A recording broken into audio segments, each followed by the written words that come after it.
రాజకీయ కార్యకలాపాలతో బిజీగా గడిపే వైఎస్ఆర్సీపీ సీజీసీ సభ్యుడు అనంతపురం మాజీ ఎమ్మెల్యే బి గురునాథ్ రెడ్డి ఇప్పుడు జనం కోసం రిపోర్టర్గా మారారు. ప్రజలు ఎదుర్కొంటున్న సమస్యలను నేరుగా తెలుసుకునేందుకు సాక్షి టీవీ వీఐపీ రిపోర్టర్గా వ్యవహరించారు.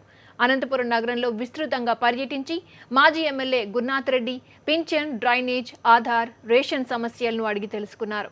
హమాలీ కూలీలతో పాటు తోపుడు బండ్ల వ్యాపారులను పలకరించి వారి ఇక్కట్లను తెలుసుకునే ప్రయత్నం చేశారు.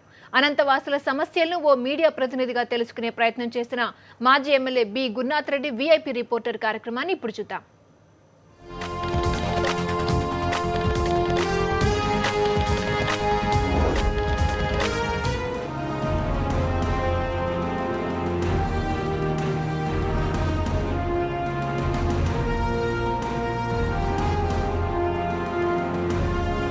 నమస్కారం అందరికీ. ఈరోజు సాక్షి టీవీ వీఐపీ రిపోర్టర్గా అనంతపురం నగర ప్రజల సమస్యలు తెలుసుకోవడానికి మేము ముందుకు రావడం జరుగుతుంది. ఈ పట్టణంలో ఉన్నటువంటి సమస్యలు కానీ, అదేవిధంగా ప్రభుత్వం ఏ విధంగా పరిపాలన కొనసాగుతుంది, అదేవిధంగా ఏ సమస్యలపైన ప్రజలు ఏ విధంగా స్పందిస్తారనే విషయాన్ని తెలుసుకోవడానికి ఈరోజు సాక్షి టీవీ ద్వారా ప్రజల వద్దకు వెళ్తున్నాము. ఏ వ్యాపారం చేస్తారు మీరు? ఎట్లుంది వ్యాపారం? వ్యాపారాలు తక్కువ, బాడీలు చాలా పెంచుతున్నారు సార్. మున్సిపల్ కాంప్లెక్స్ కదా ఇది.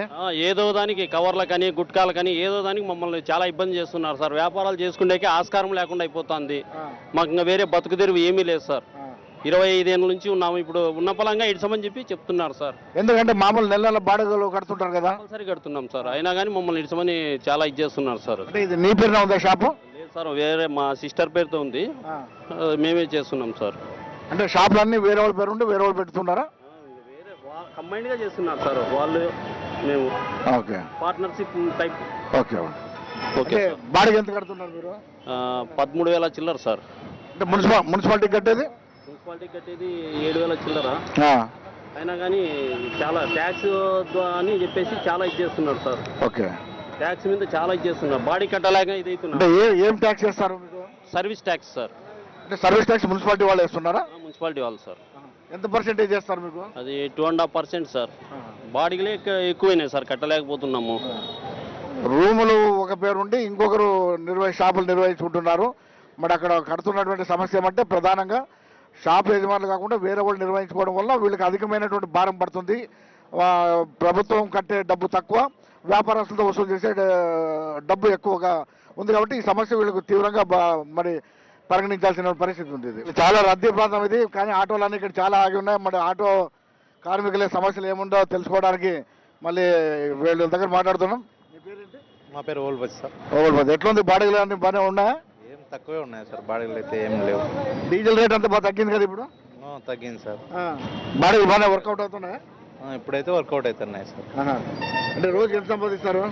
రోజు అంటే గాలి సార్, 300, 400, 500 వరకు అట్లా పడుతుంది. మీకు ఏమైనా సమస్యలు ఏమైనా ఉన్నాయా? ప్రధానంగా సమస్యలు అంటే ట్రాఫిక్ సమస్యలే సార్. ఇంకేమన్నా ఆటోలు పెట్టుకోనిరు చేయనిరు. ఆటో పెట్టుకోవడానికి పార్కింగ్ ప్లేసులు చూపెట్టలేదా? వీళ్ళు ఆడినాయి సార్, పార్కింగ్ ప్లేస్లే లేవు. రోడ్ల మీద పెట్టి బాడీ ఎక్కించుకుని కూడా ఉండరు. ఇల్లు పెట్టి ఫైన్లను రాస్తారు. ఫైన్లు ఎంత రాస్తారు? రాస్తారు 150, 200, 300 లగేజ్ వేసుకుని పోతుంటారు సార్. ఏం పేరమ్మా నీ పేరు? నూరి. నూరి. ఏం మీకు సమస్య? పెన్షన్ ఎంత వస్తుంది మీకు? నాకు 3,000 రావాలా సార్, 1,000 రాలేదు. 3 నెలల నుంచి లేదా? లేదు, 2,000 ఇచ్చినారు. 1,000 दिए नहीं है. कितना महीने से देना दिया? 3 महीना हुआ देना ना को, 2 महीने का दिए, अब 1 महीने का देना मुझे. क्या बोल रहा वो? वो मशीन में आई नहीं, कैसा देती तुम ना को बोले. पहले कैसे दिया? 2,000. अब 2,000 लग जाओ कती है వచ్చినంత తీసుకొని పోండి. అప్పుడు రాయించినాం కదా. అప్పుడు ఏం పేరు పెద్దమ్మా? హుసేన్ బి. నీకు ఎంతమంది పిల్లలు? నాకు ఒక కొడుకు, బిడ్డ. మరి కొడుకు లేడా నీ దగ్గర? చచ్చిపోయినాడు. నీ కొడుకు చనిపోయినాడా? చచ్చిపోయినాడు. మరి ఎవరితో ఉన్నాయి ఇప్పుడు నువ్వు? బిడ్డ దగ్గరుండా. నీకు పెన్షన్ వస్తుందా? బయట పెన్షన్ ఎప్పటి నుంచి రాలా? ఎన్ని తూర్లు రాపించినా రాలే. ఉరివే లేదు, నాకు పింఛనే లేదు. భీమ్ కార్డు ఉందా? లేదు, అది కూడా లేదు. అది భీమ్ కార్డు కూడా లేదు. మరి బిడ్డ వాళ్ళ ఇంట్లో ఉన్నావు నువ్వు? ఎందుకు రావట్లేదు అంట పెన్షన్ మరి? రాపించినా ఎన్ని తూర్లు రాపించినా కూడా రాలే. ఏం పేరమ్మా నీ పేరు? వసూలా. ఏమ్మా సమస్యలు ఇక్కడ? నీళ్లు లేవన్నా మాకి, కాలువలు సరిగ్గా తీయరు. తీస్తే గానీ ఒక 15 రోజులు కొలాయి కాడ వేస్తారు. ఆ కొలాయి నీళ్ళు వస్తా ఉంటాయి. ఇక్కడ కొలాయి ఉంది, ఇక్కడ కొలాయి ఉంది, ఇక్కడ వేస్తారు కసువు. అది 15 రోజులు అయితే కానీ తీసుకొని పోరు. కొలాయి నీళ్ళు ఎట్లా పట్టుకుంటారు? అంత గలీజ్ గా ఉంది. రేషన్ కార్డులకి అప్లై చేసినాము, 15 సార్లు ఇచ్చినాము, ఇప్పటికి రాలే మాకి రేషన్ కార్డులు. ఉండే వాళ్ళకి కానీ తీసేసి ఉన్న వాళ్ళకి ఎక్కించుకోండి అంటే కానీ అట్లా కానీ ఎక్కిలే. అంటే మారుతుంటారు జనాలు, కొత్తగా వచ్చి చేరుతున్నారు కదా టౌన్ లో. చేరుతా ఉంటారు. మాకి సొంత మిన్లే మాది, ఇది సొంత మిన్లే మాకి. మరి మీకు ఎందుకు లేదు కార్డు? పోయినారు, నేనున్నా నా కార్డులో, నా పిల్లలు ఉన్నారు. నాకు తీసేసినారు పెళ్లి అయిందని. నా పిల్లలకి బియ్యం వేస్తున్నారు, నీకు వేయట్లేదు. నాకేయట్లేదు. 5 సార్లు ఇచ్చాము ఇప్పటికి. ఇప్పుడు 2 నెలల నుంచి తిరుగుతానే ఉన్నారు ఆ రేషన్ కార్డుల కోసము. చనిపోయిన వాళ్ళకి తీసేసి మా ఆయన లేడు దాంట్లో, దానికి ఎక్కించుకోవాలంటే కానీ తిరుగుతున్నారు. 15 రోజులు అవుతుంది రేషన్ దానికి తిరగబట్టి. 200 వస్తున్న వాళ్ళందరికీ వస్తున్నాయి ఇప్పుడు 1000 రూపాయలు. వచ్చినాయి కొంతమందికి వచ్చినాయి. రాను ఏడుస్తున్నారు. ఆ ముసలామ్మకైతే ఇట్లా మీ ఎలక్షన్లు అప్పుడు వచ్చినప్పుడు అంతా అందరికి చూపిస్తాను. నేనైతే ఆమె మా బంధువులు కాదు, ఎవరో గేర్లో ఉండేది. వచ్చినప్పుడు అంతా చూపిస్తాను. అయినా కానీ ఒక్కరు పట్టించుకోరు, ఒక్కరు రానిరు అమ్మకి. అట్లా వాళ్ళకి కదా రావాల్సిన పెన్షన్. బాగున్న మీ ఎట్లా ఉండాలి వాళ్ళు, వాళ్ళకి వస్తుంది పెన్షన్. వాళ్ళకి వేయాల్సింది, అట్లా వాళ్ళకి వేయాల్సింది, అట్లా ముసలాళ్ళకి ఇవ్వాల్సింది. ఆ ప్రభుత్వం ఏడా ఉండేది? ఆ చంద్రబాబు గారు ఎదురుపోతే నేను బాగా మాట్లాడతా అప్పకి, విడిచిపెట్టాను, మాటలు తెడిచిపెట్టాను అప్పకి. అట్లా వాళ్ళకి ఇవ్వాలా, అది న్యాయము.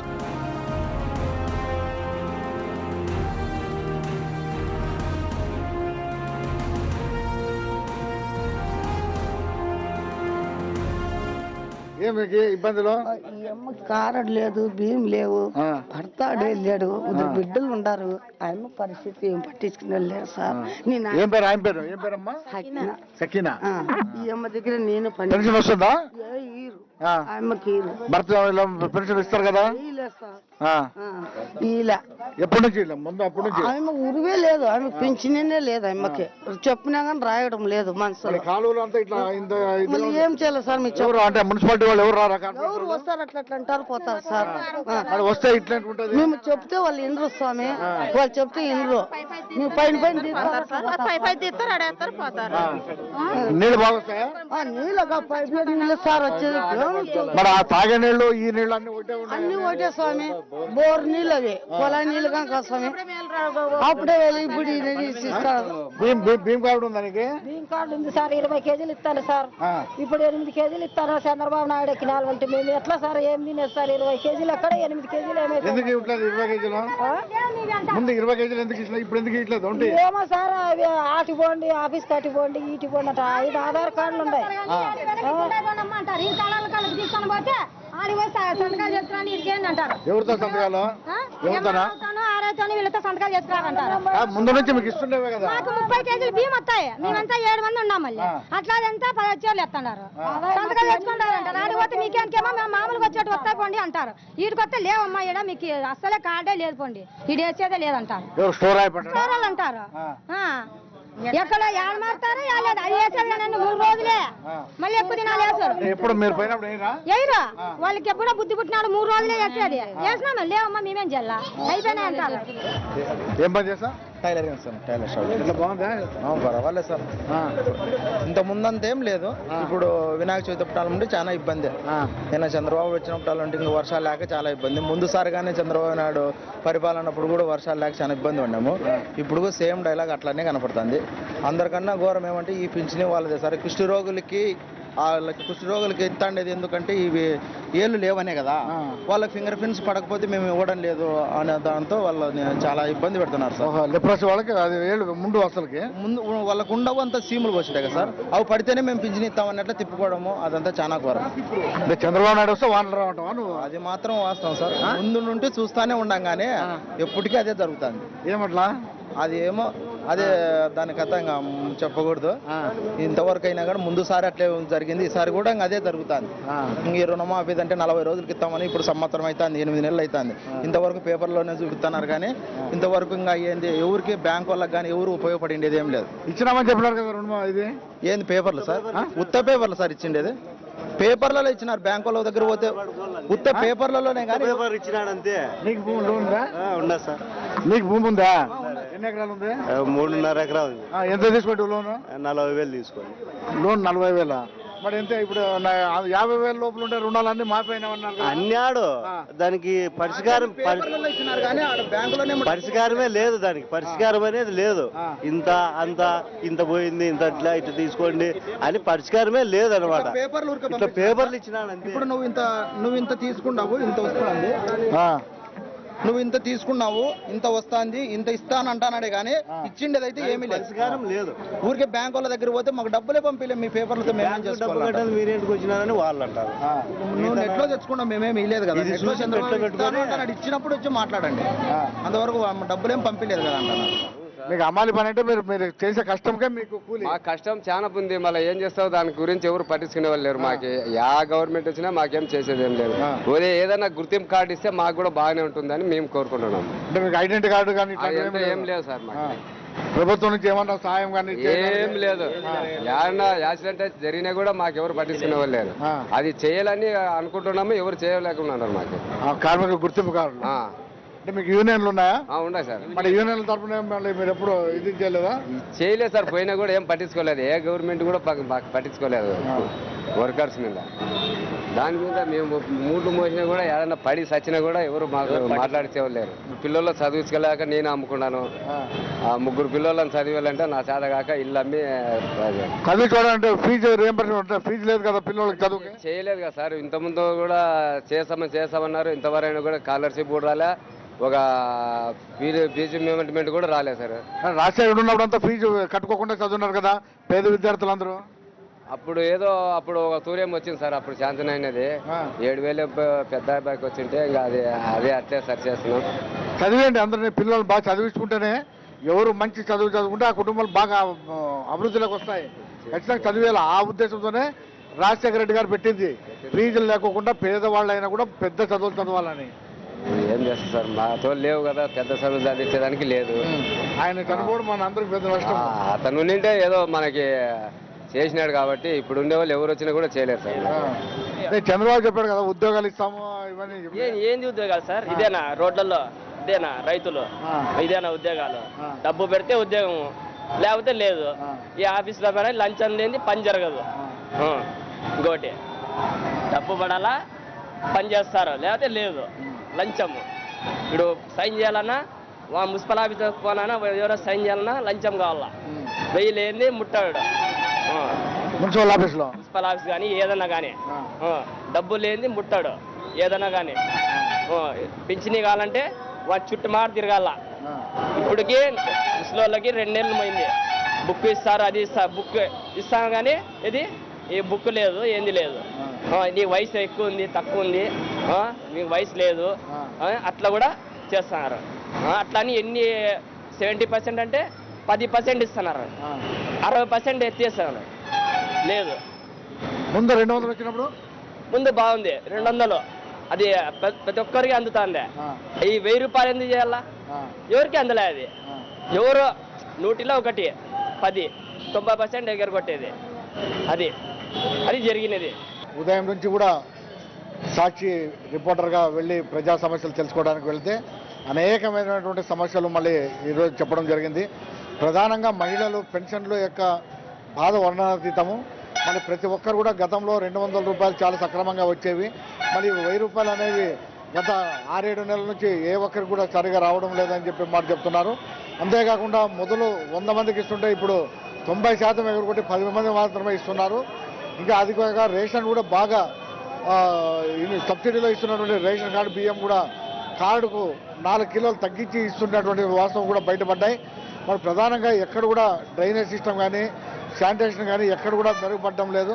ప్రధానంగా రైతులకు రుణమాఫీ జరిగిందని చెప్పేసి అని ఎంతో గొప్పలు చెప్తున్నటువంటి ప్రభుత్వం ఎక్కడ కూడా రైతులకు అకౌంట్లలో జమ కాలేదని చెప్పేసి బ్యాంకు సిబ్బంది మరి ఎక్కడికి ఏ బ్యాంకులకు వెళ్ళినా కూడా చెప్తున్నటువంటి మాటగా రైతులు చెప్తున్నారు.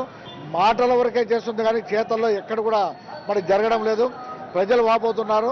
చంద్రబాబు ముఖ్యమంత్రి అయిన తర్వాత వర్షాలు కూడా రావనేటువంటి మాట చాలా మరి చెప్తున్న వాళ్ళు చూస్తుంటే భయం కలుగుతుంది.